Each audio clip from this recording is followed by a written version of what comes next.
จะด่าเรา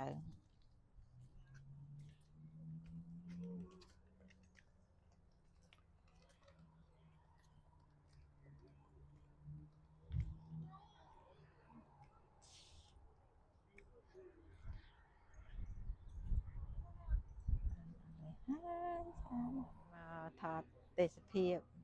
น้ำมัดสมอดเตสเพียบในថ្ងៃនេះค่ะสะอาดមែនតើថ្ងៃនេះមេស្រឡះอ๋อ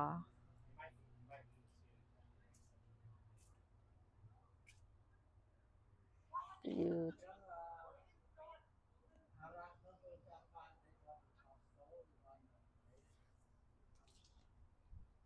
អ្នកផ្កាស្អាត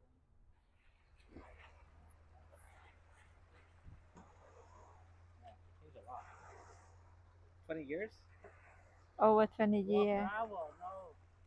Yeah. And this No. one a lot of ចាំថ្ងៃមើលអត់សូវឃើញ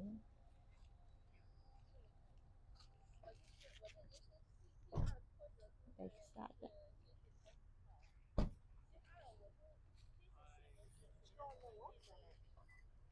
អរគុណដល់ពុកម៉ែអ៊ំពូមីងមៀតបងប្អូនទាំងអស់ដែលបានចូលមើលវីដេអូរបស់នាងខ្ញុំ